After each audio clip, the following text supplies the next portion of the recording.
اعوذ باللہ من الشیطان الرجیم بسم اللہ الرحمن الرحیم قل انما انا انذرکم بالوحی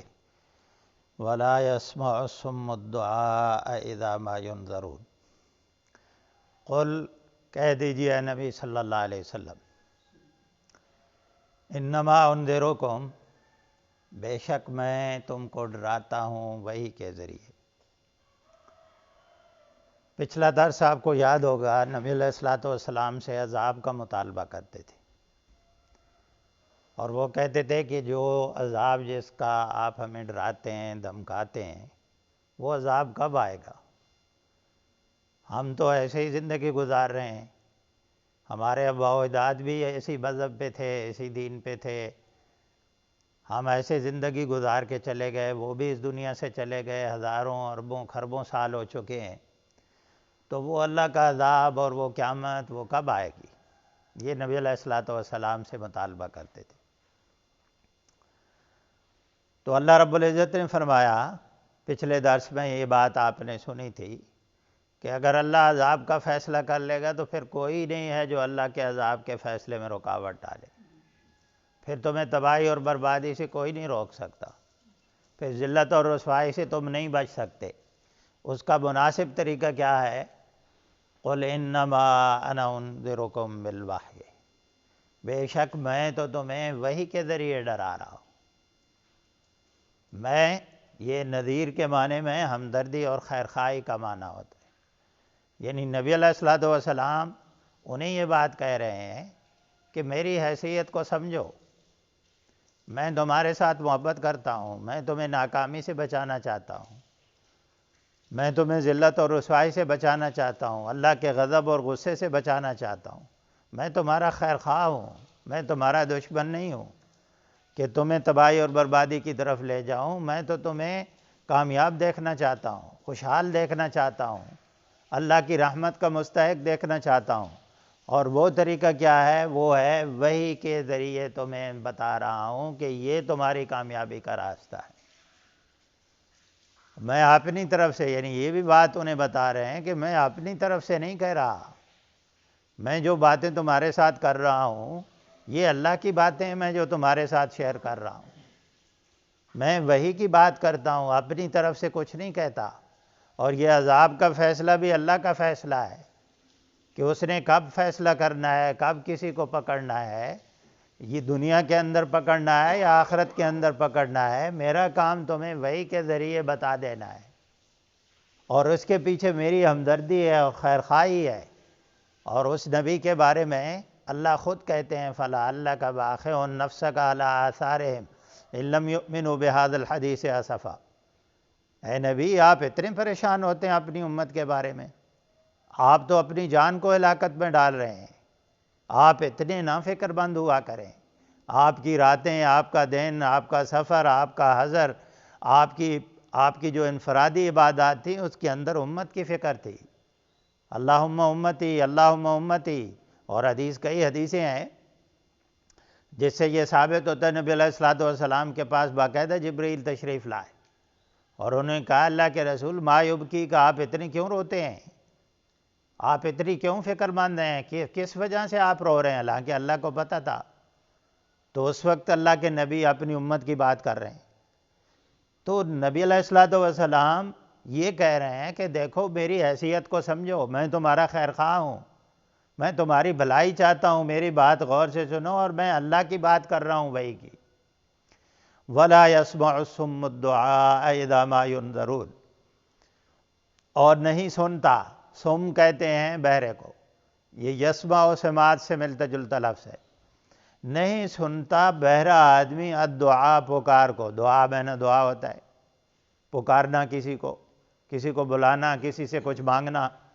تو فرمایا جو بہرا ہوتا ہے وہ پکار کو نہیں سنتا، یعنی ان کا رویہ، ان کا طرز عمل، اس کا تذکرہ ہو رہا ہے۔ ایک طرف نبی کی پوزیشن ہے، نبی کی حیثیت ہے کہ نبی فکر میں اور ہمدردی میں اور پریشانی میں اندر سے کڑ رہے ہیں، اندر سے اپنی صحت متاثر کر رہے ہیں، لیکن دوسری طرف رویہ کیا ہے کہ اپنے کانوں کو بھی بند کیا ہوا ہے، اپنی آنکھوں کو بھی بند کر دیا ہے، اور دلوں کے اوپر پردے رکھ لیے، نہ دل کی اور عقل و شعور کی صلاحیتوں کو استعمال کرنا چاہتے ہیں، نہ کانوں سے حق بات سننا چاہتے ہیں، نہ آنکھوں سے وہ حق بات دیکھنا چاہتے ہیں، تو اللہ تعالیٰ یہ فرما رہے ہیں اپنے نبی کے ذریعے کہ تم یہ بہرے، گونگے اور اندھے کیوں بنے ہوئے ہو؟ اللہ نے جو تمہیں یہ صلاحیتیں دی ہیں، میں تمہارے ساتھ توحید کی بات کرتا ہوں، تو ذرا آنکھوں کا استعمال کرو، آسمانوں کو دیکھ لو، آنکھوں کا استعمال کرو، زمین کو دیکھ لو، آنکھوں کا استعمال کر کے اپنے جسم کو دیکھ لو، عقل اور شعور کا استعمال کر کے اپنے جسم کے سسٹم کو سمجھنے کی کوشش کرو، تمہیں اللہ کی توحید نظر آ جائے گی۔ اتنا بڑا سورج آپ کو نہیں نظر آتا، چاند نہیں نظر آتا، دن اور رات کا نظام نہیں نظر آتا؟ یہ ساری چیزیں پکار پکار کر کہہ رہی ہیں کہ اللہ وحدہ لا شریک ہے، میں یہی بات تو تمہارے ساتھ کرتا ہوں، لیکن تم ہو کہ بہرے بنے ہوئے ہو، گونگے بنے ہوئے ہو، اندھے بنے ہوئے ہو، نہ حق کا سپورٹ کرنے کے لیے تیار ہو، اپنی زبان نہیں استعمال کرتے حق کے لیے، حق بات سننے کے لیے تیار نہیں ہو، اور عقل اور شعور کا استعمال نہیں کر رہے ہو۔ تمہارا رویہ یہ ہے، ایسے ہی جیسے ایک اندھا اور بہرا اور گونگا آدمی جا رہا ہو، آگے گڑا ہو، پیچھے کو پکارنے والا پکار پکار کر کہے کہ آگے گڑا ہے، گر جاؤ گے، لیکن وہ ہے اپنے کانوں کو بند کیا ہوا ہے، اپنی آنکھوں کو بند کیا ہو، تو نتیجہ کیا نکلے گا؟ وہ اس گڑھے کے اندر گرے گا اور تباہ اور برباد ہو جائے گا۔ فرمایا اذا ما ینذرون، جب بھی ان کو ڈرایا جاتا ہے، نذیر کے معنی میں یہاں بھی نذیر کا معنی ہے وہی ہمدردی والا، کہ جب بھی میں ہمدردی کی بنیاد پر تمہیں ڈرانا چاہتا ہوں، تمہیں بچانا چاہتا ہوں، مجھے اپنی آنکھوں سے نظر آ رہا ہے کہ تم تباہی کی طرف جا رہے ہو، تم بربادی کی طرف جا رہے ہو۔ ایک مسلمان کا عقیدہ ہونا چاہیے کہ ہمارے نبی کو جو دیکھتا ہے وہ ہمیں نہیں نظر آتا۔ یہ اللہ کے نبی کہہ رہے ہیں کہ میں دیکھ رہا ہوں تم تباہی کی طرف جا رہے ہو، تم ہلاکت کی طرف جا رہے ہو۔ ہمیں اپنے نبی کے اوپر یقین کرنا چاہیے کہ وہ نبی جب بھی ان کو ہمدردی ان کی کرتے ہیں، ان کو ڈراتے ہیں، ان کو بچانا چاہتے ہیں، وہ بہرے بنے ہوئے ہیں، نبی کی پکار کو نبی مسلسل پکار رہے ہیں، رات کو پکار رہے ہیں، دن کو پکار رہے ہیں، انفرادی طور پر ملاقاتیں کر رہے ہیں، اجتماعی طور پر ملاقاتیں کر رہے ہیں کہ بھائی بچ جاؤ، جس راستے کا تم نے انتخاب کیا یہ تباہی اور بربادی والا راستہ ہے، لیکن نبی کی بات سننے کے لیے تیار نہیں ہے۔ تو یہ رویہ ہمارا نہیں ہونا چاہیے۔ اب یہ ہم کہتے ہیں یہ ان کے لیے اتری ہے، یہ مجھے اور آپ کو بھی کہا جا رہا ہے، یہ اللہ کی وحی، اللہ کا قرآن، اللہ کی کتاب پکار پکار کر ہمارے ساتھ باتیں کر رہی ہے کہ بھائی زندگی ایسے گزارو، تمہاری اخلاقیات ایسے ہونے چاہیے، تمہارا معاملات تمہارے ایسے ہونے چاہیے، تمہارا کاروبار ایسے ہونا چاہیے، والدین کے ساتھ، بیوی بچوں کے ساتھ، رشتہ داروں پڑوسیوں کے ساتھ تمہارے تعلقات، تمہاری عدالتیں، تمہارا معاشرہ کیسے ہونا چاہیے، یہ قرآن پکار پکار کر کہہ رہا ہے، لیکن ہمیں سننے کے لیے تیار نہیں ہے، ہم اندھے بہرے اور گونگے بنے ہوئے ہیں۔ تو اللہ کہہ رہے ہیں یہ کام نہ کرو، یہ تمہاری تباہی اور بربادی والا ہے۔ وَلَئِن مَّسَّتْهُمْ نَفْحَةٌ مِّنْ عَذَابِ رَبِّكَ، اور اگر مس کا معنی ٹچ کرنا ہوتا ہے، چھونا، اور اگر ان کو پہنچ جائے، چھو جائے ان کو، نفخۃ من عذاب ربک، نفخہ پھونک کو کہتے ہیں، تو نفخۃ من عذاب ربک، تیرے رب کے عذاب کی ایک ہی پھونک، ایک چھوٹا سا جھونکا ہی ان کو عذاب کہا جائے۔ یہ دیکھیں یہ تنوین جو ہے یہ یہاں نکرہ کے معنی میں ہے، یعنی اللہ تعالیٰ یہ کہہ رہے ہیں کہ یہ نہیں کہ کوئی اللہ بڑا عذاب بھیجے، بڑا عذاب تو یہ برداشت کرنے کے قابل ہی نہیں ہے، لیکن اللہ کی طرف سے معمولی عذاب کی کوئی ایک جھلک، عذاب کا ایک جھونکا ہے، عذاب کی ایک پھونک ہی اگر ان کے اوپر اللہ رب العزت مار دے تو ان کی کیفیت کیا ہوگی؟ لَيَقُولُنَّ يَا وَيْلَنَا إِنَّا كُنَّا ظَالِمِينَ، لازماً یہ کہیں گے، یہ لام بھی تاکید کا ہوتا ہے اور یہ نون مشدد بھی تاکید کا ہوتا ہے، یعنی اللہ تعالیٰ یہ کہہ رہے ہیں کہ یہ کبھی ہو نہیں سکتا یہ الفاظ ان کی زبان پر نہ جاری ہو، وہ ضرور یہ بات کہیں گے، یا ویلنا، افسوس ہے ہمارے لیے، تباہی اور بربادی اور ہلاکت ہے ہمارے لیے، انا کننا ظالمین، ہم ہی ظالم تھے، ہم کتنے بڑے بے وقوف تھے، کتنے بڑے ظالم تھے۔ ایک طرف ہمارا رب تھا، وہ رب جو ہمارے ساتھ محبت کرتا تھا، جو ہمیں بچانا چاہتا تھا تباہی اور ناکامی اور بربادی سے، اور دوسری طرف اللہ نے نبی ایسا بھیجا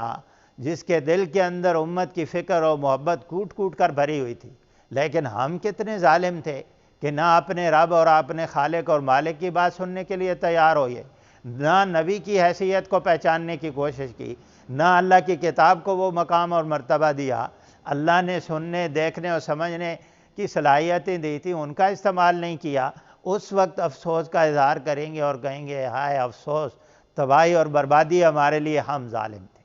لیکن میرے بھائیو، یہ وقت جو ہوتا ہے، یہ اس وقت افسوس کرنا اور اس وقت ندامت کا اظہار کرنا، اس کا کوئی فائدہ نہیں۔ ندامت اور افسوس کا اظہار کرنے کی ایک مہلت ہے، ایک وقت ہے۔ اس وقت کے اندر اگر ہم ندامت کر لیں اور افسوس کا اظہار کر لیں، ہمیں احساس ہو جائے کہ ہم غلطی کر رہے ہیں، تو خدا کی قسم اللہ رب العزت منتظر ہے۔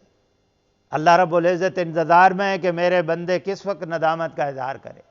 کس وقت ندامت کا ایک آنسو بہا دے۔ لیکن جب وقت آ جاتا ہے نا، مہلت کی گھڑیاں ختم ہو جاتی ہیں، پھر انسان چیخے، چلائے، روئے اور کہتا رہے اور اقرار کرتا رہے کہ میں ظالم تھا، میں غلطی کر گیا۔ اس وقت کی غلطی، اس وقت کی ندامت کا احساس، یہ اللہ کو قابل قبول نہیں۔ اس لیے اللہ کہہ رہے ہیں اس وقت تو یہ کہیں گے، لیکن اب کہنے کے لیے تیار نہیں۔ تو یہ مجھے اور آپ کو بھی بتایا جا رہا ہے کہ اگر آپ کی زندگی، اپنی زندگی کے اوپر نظر ڈالیں، آپ کی زندگی کے اندر اگر کہیں بھی ظلم پایا جاتا ہے، کہیں بھی کوئی شرک پایا جاتا ہے، اللہ اور اس کے رسول کی نافرمانی پائی جاتی ہے، اللہ اور اس کے رسول کی بغاوت پائی جاتی ہے، تو اس ظلم کا اس دنیا کے اندر احساس کر لیں اور اس کے اوپر ندامت کر لیں، اس کی اصلاح کر لیں۔ وَنَضَعُ الْمَوَازِينَ الْقِسْطَ لِيَوْمِ الْقِيَامَةِ، نضع کا معنی ہوتا ہے وضع کرنا، رکھنا ہوتا ہے۔ ہم رکھ دیں گے موازین، وزن سے ملتا جلتا لفظ ہے، وہ جس کو آپ ترکڑی کہتے ہیں، اسکیل، پیمانہ۔ اللہ رب العزت فرماتے ہیں ہم اسکیل لگا دیں گے، ہم کانٹے جو وزن جن کے اوپر کیا جاتا ہے ان کو ہم رکھ دیں گے، القسط۔ اور وہ کانٹے کون سے ہوں گے؟ یہ دنیا والے جو دکاندار ہیں نا، ان کے کانٹے نہیں ہوں گے جہاں ڈنڈی مارتے ہیں۔ فرمایا یہ انصاف والے کانٹے ہوں گے، یہ اسکیل وزن کرنے والی چیزیں بہت انصاف والی ہوں گی، ان پہ کبھی دھوکہ اور فراڈ نہیں ہو سکتا، ان میں کبھی گڑبڑ نہیں ہو سکتی۔ لیوم القیامت، قیامت کے دن۔ یعنی اوپر اللہ رب العزت یہ کہہ رہے ہیں کہ اگر اللہ نے اپنی حکمت اور رحمت کی بنیاد پر یہی فیصلہ کیا کہ دنیا میں تمہیں نہ پکڑا، تو یہ کیفیت تو ہونے ہی والی ہے۔ ایک دن آنے والا ہے کہ ہم سکیل رکھیں گے، ہم ترازو لگا دیں گے، اور وہ ترازو کون سے ہوں گے؟ انصاف والے ترازو ہوں گے، ان کے اندر کوئی گڑبڑ نہیں ہوگی۔ اور وہ کب ہوں گے؟ قیامت کے دن ہوں گے۔ فَلَا تُظْلَمُ نَفْسٌ شَيْئًا، اس دن کسی نفس کے اوپر کچھ بھی ظلم نہیں ہوگا۔ شیعہ کا معنی ایک ذرے کے برابر بھی ظلم نہیں ہوگا۔ وَلَا يُظْلَمُونَ فَتِيلًا، اللہ رب العزت فرماتے ہیں ایک دھاگے کے برابر بھی، فتیل کہتے ہیں کھجور کی گٹک، آپ نے دیکھی ہوئی ہے کھجور کی گٹک، اس کے جو اندر سے کٹ سا لگا ہوتا ہے، اس کے اندر ایک دھاگا سا ہوتا ہے، آپ دیکھیں کبھی، اس کو فتیل کہا جاتا ہے۔ تو اللہ رب العزت فرماتے ہیں ہم تو اس ایک دھاگے کے برابر بھی، اس ایک ذرے کے برابر بھی، کھجور کی گٹک کے اوپر جو جھلی سی ہوتی ہے اس کے برابر بھی ہم تو ظلم نہیں کرتے۔ تو فرمایا اس دن کیا ہوگا؟ وَإِنْ كَانَ مِثْقَالَ حَبَّةٍ مِّنْ خَرْدَلٍ، اگر ہوگا کسی کے پاس، مثقال کہتے ہیں وزن کرنے والی کوئی چیز، حبہ دانے کو کہتے ہیں، خردل رائی کو کہتے ہیں، رائی کے دانے کے برابر، یہ ریت کا جو ایک ذرہ ہوتا ہے خردل اس کو کہہ رہے ہیں، یا سرسوں کا جو دانہ ہوتا ہے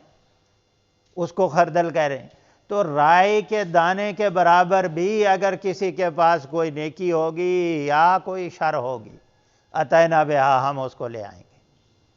فَمَن يَعْمَلْ مِثْقَالَ ذَرَّةٍ خَيْرًا يَرَهُ، جو آدمی ایک ذرے کے برابر خیر کا کام کرے گا، نیکی اس کے نامہ اعمال میں ہوگی، کبھی اس نے کی ہوگی، گھر کے اندر کی ہے یا مسجد کے اندر کی ہے، تنہائی میں کی ہے یا معاشرے کے سامنے نگاہوں، لوگوں کی نگاہوں کے سامنے کی ہے، کہیں بھی کوئی ذرے کے برابر بھی نیکی کا کام کیا ہے، اللہ رب العزت فرماتے ہیں وہ اس نیکی کے کام کو دیکھ لے گا، اتینا بہا، ہم اس نیکی کے کام کو لے آئیں گے۔ اللہ رب العزت اس نیکی کے کام کو دیکھ رہے ہیں، اللہ رب العزت کے فرشتے اس نیکی کو ریکارڈ کر رہے ہیں، اس کا تیار ہو رہا ہے ریکارڈ۔ اور فرمایا مال ھذل کتاب لا یغادر صغیرۃ ولا کبیرۃ الا احصاها۔ انسان اپنے نامہ اعمال کو دیکھے گا اور کہے گا افسوس ہمارے لیے، اس نامہ اعمال کو کیا ہو گیا ہے، اس نے تو نہ چھوٹی بات کو چھوڑا ہے نہ بڑی بات کو چھوڑا ہے۔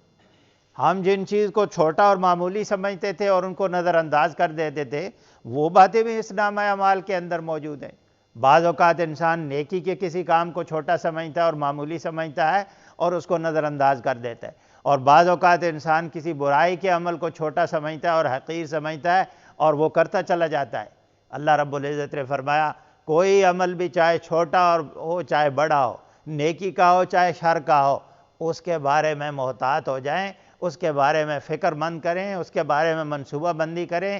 نیکی کا کوئی بھی موقع آپ کو مل جائے آپ کی زندگی میں، چاہے چھوٹی ہی نیکی کیوں نہ ہو، اس کو جانے نہ دیں، اور برائی کا کوئی چھوٹے سے چھوٹا کوئی گناہ کیوں نہ ہو، اپنی زندگی میں اس سے اجتناب کریں، وہی ہلاکت اور تباہی اور بربادی کا باعث بن سکتا ہے۔ نبی علیہ الصلوۃ والسلام نے فرمایا کہ اتقوا النار ولو بشق تمرۃ، اپنے آپ کو آگ سے بچاؤ اگرچہ کھجور کا ایک ٹکڑا ہی کیوں نہ ہو۔ حضرت عائشہ فرماتی ہیں رضی اللہ تعالی عنہ کہ ان کے پاس ایک عورت آئی، اس کے پاس ایک بچی تھی، تو وہ کھجور کا ایک ٹکڑا، دو بچیاں تھیں ان کے ساتھ، کھجور کا ایک ٹکڑا آدھا آدھا کر کے اپنی بچی کو دیا۔ نبی علیہ الصلوۃ والسلام کے سامنے یہ حضرت عائشہ نے تذکرہ کیا، تو اس وقت نبی علیہ الصلوۃ والسلام نے یہ ارشاد فرمایا اتقوا النار ولو بشق تمرۃ، اپنے آپ کو آگ سے بچاؤ اگرچہ کھجور کا ایک ٹکڑا ہی کیوں نہ ہو۔ یعنی تمہاری نگاہوں میں کھجور کا ایک ٹکڑا، اس کی کوئی حیثیت نہیں ہے، پوری کھجور کی بھی کوئی حیثیت نہیں ہے، کسی کو دے دیں آپ، لیکن اگر آپ اللہ اس کو قبول کر لے، اس نیکی کے چھوٹے سے عمل کو اللہ آپ کی بخشش کر سکتے، تو نیکی کے چھوٹے سے چھوٹے عمل کو بھی حقیر نہ سمجھیں۔ اسی طرح فَمَن يَعْمَلْ مِثْقَالَ ذَرَّةٍ شَرًّا يَرَهُ، جو آدمی برا عمل کرے گا ایک ذرے کے برابر اس کو بھی دیکھ لے گا، اس کو بھی آپ حقیر نہ سمجھیں۔ اَتَيْنَا بِهَا، اللہ فرماتے ہیں ہم اس کو لے آئیں گے، اس کا حساب کتاب ہوگا۔ وَكَفَىٰ بِنَا حَاسِبِينَ، اور ہم کافی ہیں حساب لینے والے۔ کفا کافی سے ہے، حاسبین حساب سے ہے۔ اللہ فرماتے ہیں ہم کافی ہیں حساب لینے کے لیے۔ مشرکین مکہ ایک اعتراض یہ بھی کرتے تھے، وہ کہتے تھے نامہ اعمال کا وزن کیا جائے گا، وہ ترازو لگے گا، وہاں کانٹے لگیں گے، اسکیل ہوگا، وہاں نامہ اعمال کا حساب کتاب ہوگا۔ یہ تو خربوں میں لوگ گزرے ہیں، ایک اللہ رب العزت کیسے ان کے نامہ اعمال کو دیکھے گا؟ کیسے وہ دنیا کے بادشاہوں پر خیال کرتے تھے اللہ رب العزت کو۔ اللہ رب العزت نے اس کا جواب دیا وَكَفَىٰ بِنَا حَاسِبِينَ، ہم ہیں کافی ہیں حساب لینے کے لیے، ہمیں کسی آسرے اور سہارے کی ضرورت نہیں ہے، کسی کابینہ اور کسی وزیر کی ضرورت نہیں ہے کہ اس کے ذمہ لگا دیں، ہم خود حساب لیں گے اور ہم کافی ہیں حساب لینے کے لیے۔ تو اللہ کے لیے یہ کوئی مشکل کام نہیں ہے۔ اللہ رب العزت سے دعا ہے کہ اللہ تعالی عمل کی توفیق نصیب فرمائے۔ وآخر دعوانا الحمدللہ رب العالمین۔